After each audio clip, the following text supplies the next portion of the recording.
Hi Vaishnavi, how are you? I am good, sir. How are you? I'm good too. Thank you for asking. So can you tell us something about yourself? Yes, sir. I am Vaishnavi Ganesh Kulkarni. I live in Nasik.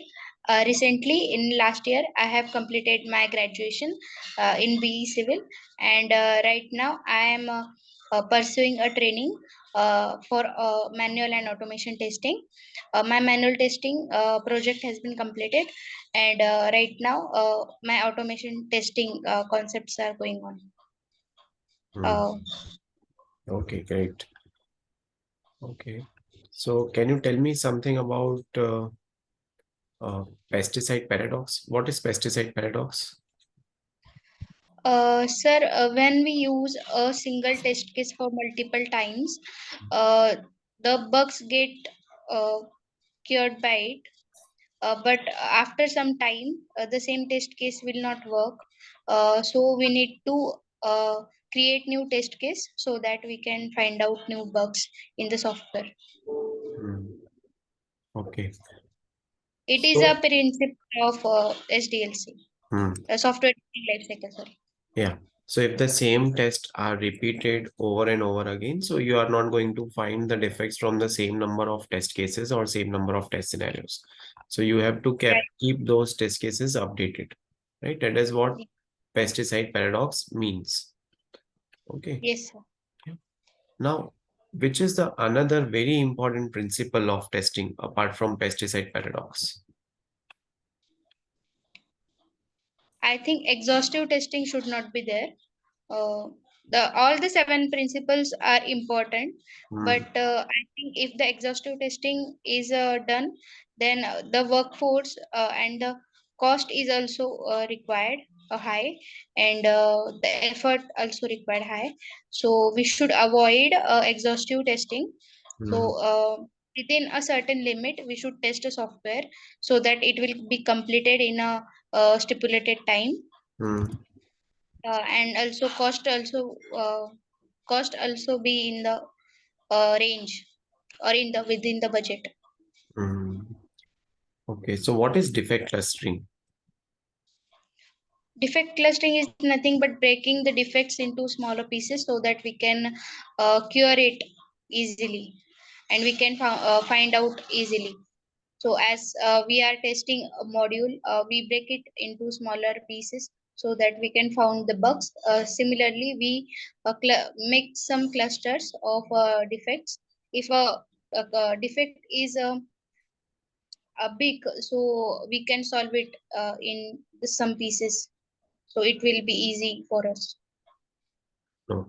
Actually, see, defect clustering means the distribution of defects across the application is not uniform.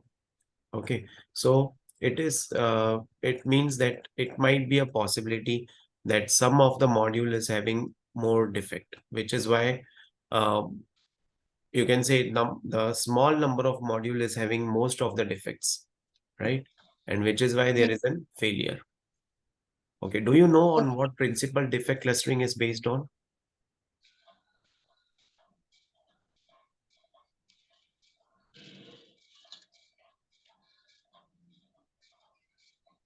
Sorry, sir. No worries. So this is a mock interview. It is based on Pareto principle, right? It is also known as 80-20 rule, where it is stated approximately 80% of the problems are caused by 20% of the modules, right? But this is just a theoretical thing. You don't have to worry about the principle, right? Mhm. Okay. What do you know Okay. about Test Case Studio?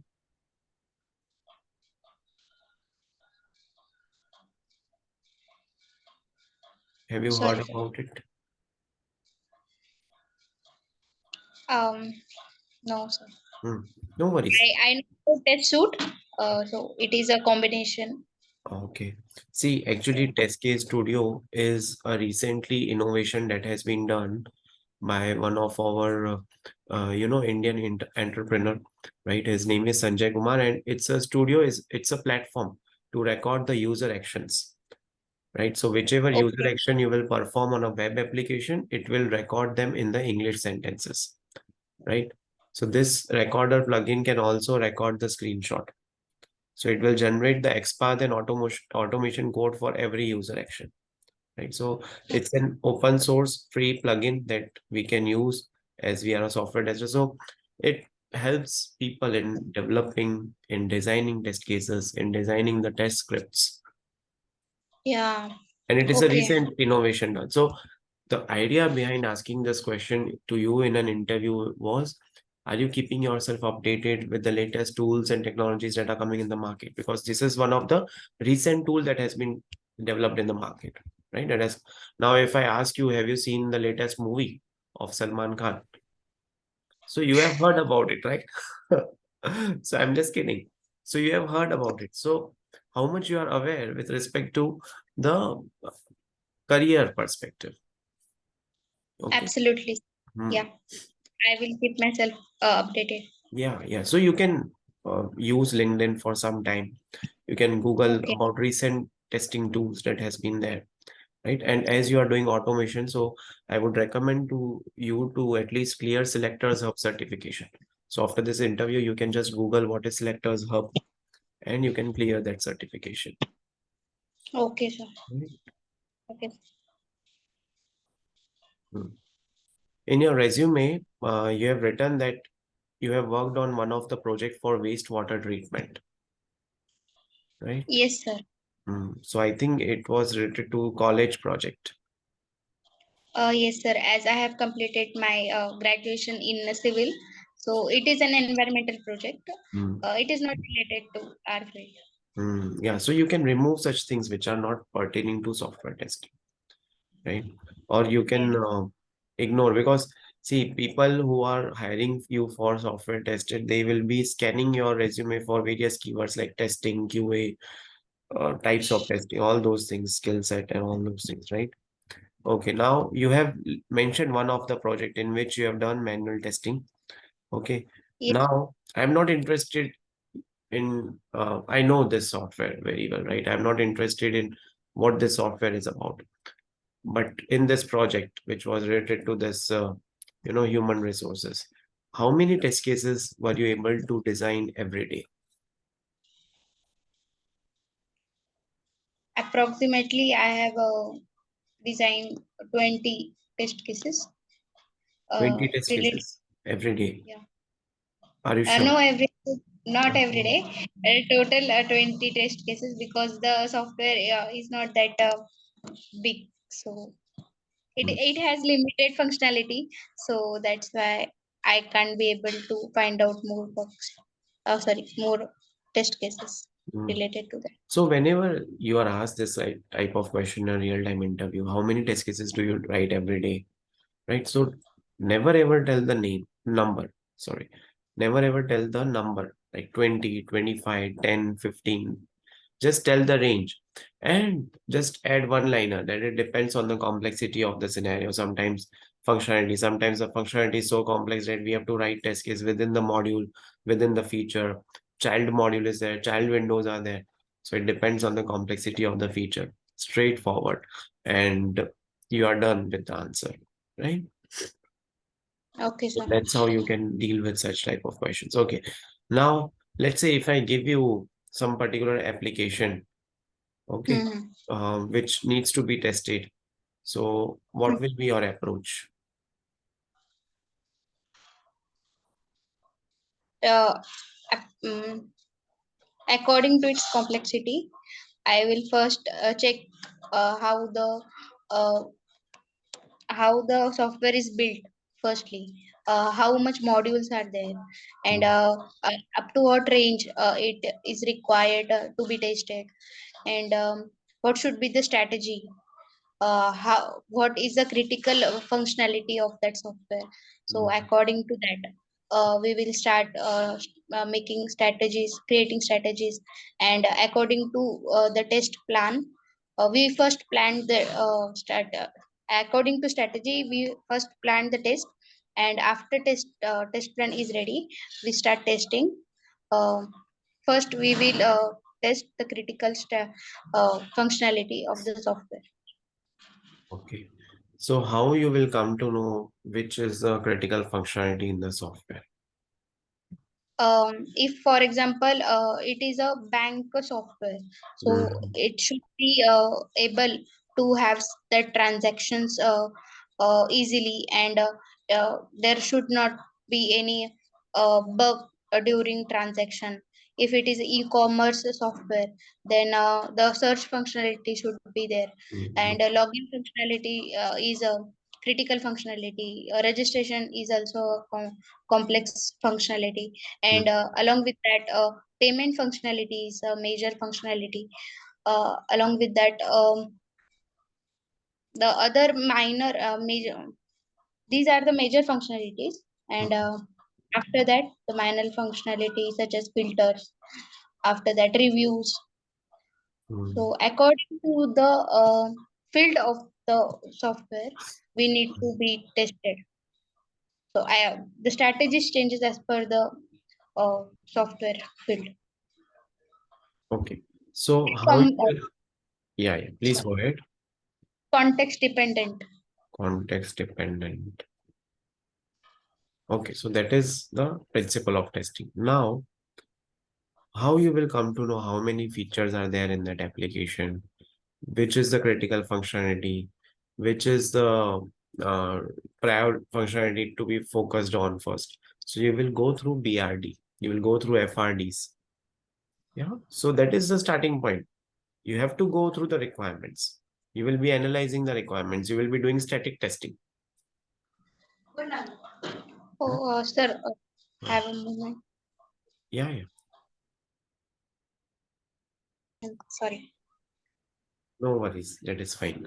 Yeah. So we were discussing about FRD, right? So Yes. starting point will be FRD, BRDs. Then you will go through those requirements. You will discuss the requirements with BAs, project managers, and you will design the test cases. From the test Mhm. cases, from the priority of the test cases, P0, P1, P2, you'll actually come to know, okay, so I have to focus Right. on this particular functionality. Easy? Hmm. So that's how Yeah. you will come to the answer. What will be your approach? So this will be your approach, right? Okay, sir. Hmm. Yeah. Right. Okay. Now, when will you stop testing? Um, as per the it is depend upon how much bugs are created. Sorry, finding how much bugs we can find out, Hmm. and we can do actually bug seeding. So according to that, we can What is sorry. bug seeding? Uh, Bug seeding is nothing but the developer seeds the bug, means uh, intentionally he uh, seeds the bug into the software so that software tester could find out it, and according to that the developer according to the range of the bugs of found out by the tester, the developer got to know that the software is tested. So Sorry. they will induce the bug in the software. Right. Yes. Yeah. So how will this technique help the testing team?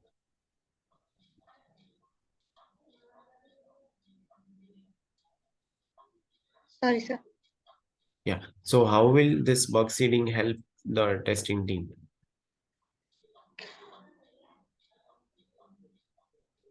So we can get to know that the bug.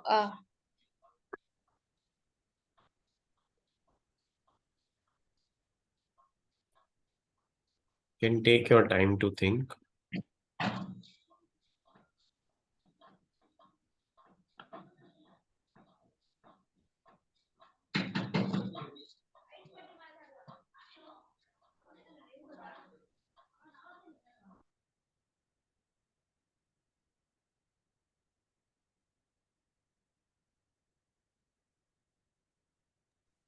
So I Hmm. am not able to recall.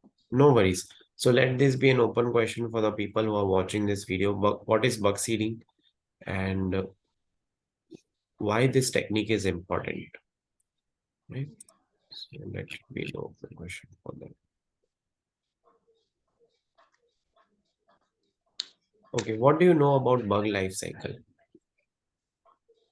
It is a life cycle from getting a bug to the tester, finding out the bug, up to the fixing the bug and closing that bug. Means firstly the tester find out the bug.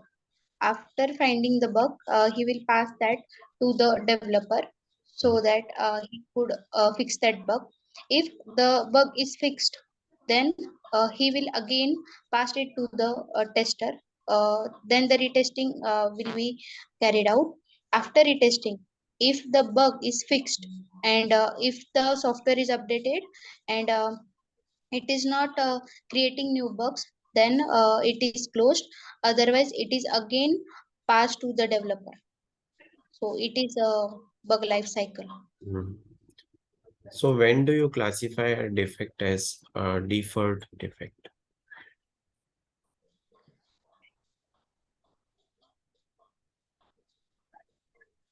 Deferred defect, I think it is a defect which cannot be solved or um, Mhm.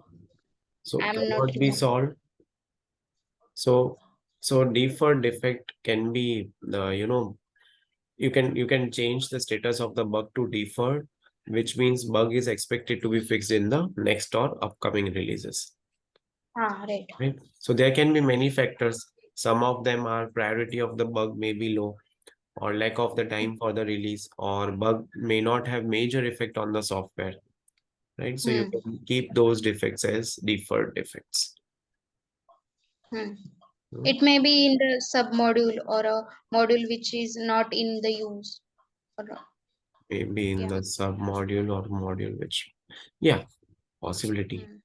Right? The priority is low. So automatic. Priority Hmm. and severity is also low.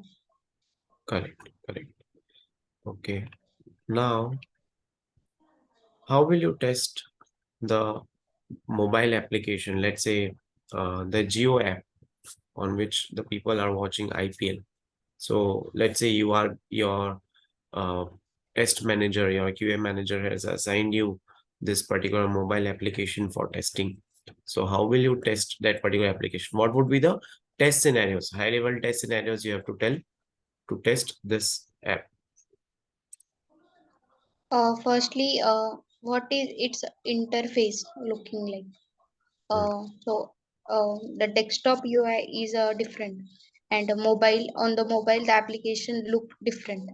So according to that, and it should be easy to use. The module should be working well, and it should be it should carry the load.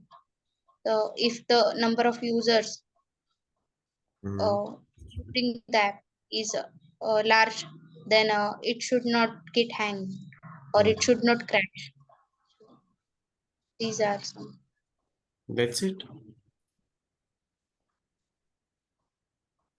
What else? You have to tell think from 360-degree angle and identify the functional scenarios, non-functional. Non-functional, you have identified the number of users. For example, tomorrow it's an CSK match, right? And if people are watching MS Dhoni hitting six all over, so there was a time when even 2 crore people, millions of people were online at that time. So that's the load testing scenario, non-functional scenario. What about the other non-functional or functional scenarios? Functional scenarios You can such verify as if you are able to. So I'll give you a couple of examples. You can verify you are able to log in using the mobile number which you have registered, or using the account that you have created using your email address, right? You can verify if um,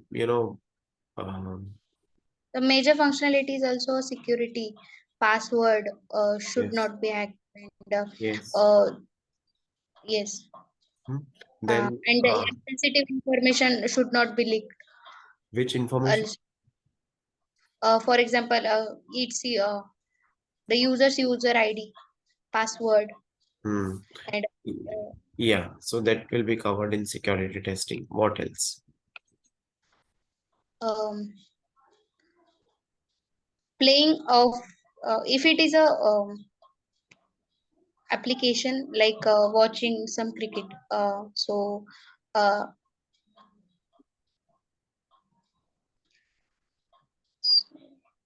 Then,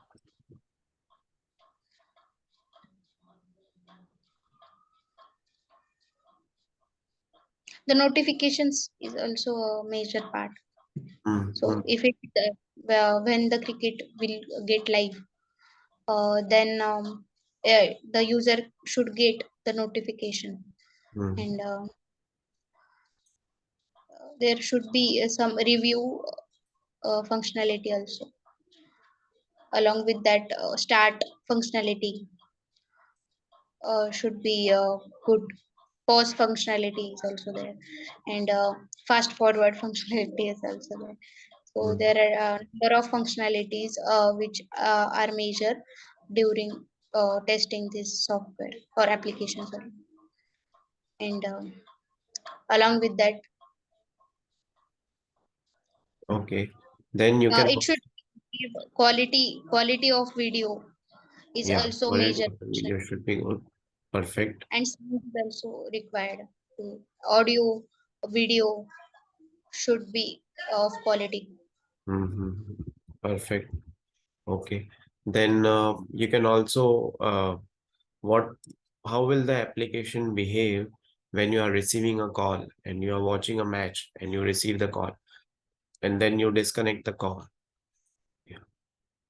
Hello, Vaishnavi? Hmm. Yeah. So Yeah. when you receive the call and Mm-hmm. then you should be able to resume from the time you had received the call, right? So Mm-hmm. then WhatsApp messages, text messages, pop-ups, Yeah. notifications. Then what if you uninstall that particular application, then install that application, or you get some update. So all those kind of test scenarios you can test. Yes. Yeah. Right. Okay. Okay, Vaishnavi, I'm done with the interview. Do you have any questions for me? Sir, what do you think in which areas I need to make Mhm. improvement? Right. And So yeah, so I think see, manual testing, theoretical concepts were good. You have to focus on test scenarios. Whenever we get this kind of questions like mobile application we were discussing, right? So these kind of test scenarios would be asked to you. So you have to make sure that you speak during this kind of question and you answer with respect to all different types of testing. No one will ask you what is compatibility testing. Someone Mhm. might be asking you those definitions, but then it also depends on you know to what extent you have applied those concepts, right? So that is also important. Yeah. So there is one more question. Mm, As I am from civil background, I am not a technical background student. mm, So what should be the approach of my answer about why I am shifting to this career? mm. So So you are switching from non-technical to technical background, right? what should be So the approach while approach. answering? Okay. So you mean to say how you should get this job? Is that what you are looking for? No, Or if interviewer asked me that why are you shifting to this mm, technical background, mm, this computer background, you are from civil, why are you not continuing with the civil background? mm. That Okay. Okay, so you can tell that you are passionate about software testing. You like working on the softwares, you like testing the softwares. You are having more interest towards IT industry compared to civil. You took civil engineering, you did that particular as a part of graduation, but then you uh, found that it's not your cup of tea, right? So it happens, many a times people do switch their careers from non-IT to IT, from developer to testing, from testing to development. So these things are common, right? So if your interview is going good, if your skill set are good, then this can be taken. What you can tell me about my resume? Is it properly built or So, it requires some improvement? yeah, so resume is built, but there are certain things like, you know, uh, your name is Vaishnavi Kulkarni, right? So Yes, sir. in the resume, you have mentioned VK, right? So VK is short form, right? So don't use short forms, right? So if you see the resume uh, file name that you are given Yeah, VK yeah. CV, right? Hmm. So that you can avoid. Then, as we were discussing, you can avoid putting this projects Project. related to non-technical background, right? Hmm. Hobbies you can avoid, hearing audio books that you can avoid. Uh, then educational qualification you have to put at the end, right? Okay, you have mentioned Selenium, Cucumber, Maven, Jenkins. So once you are prepared with all these concepts, then you can put those things, right? Okay. Okay. Okay. Yeah. Thank you so much, Vaishnavi. It was nice talking to you and wish you all the best for your career. Thank you so much, sir. Thank you. Hey, Raj, can you join in a minute, please? Sir, Yeah. one thing Yeah. I want to add that I really appreciate your work. Uh, Yeah. Yeah. Thank you so much. Yeah. It is really helpful for me Mm. personally Yeah. Yeah. Thank to you. prepare something. Yeah. Yeah. Yeah. Thank you. Thank you. Yeah, Raj, can you please join in a minute? Okay, yeah. Yes, Rakesh, Yeah. definitely. Thank you. Thank you. Thank you.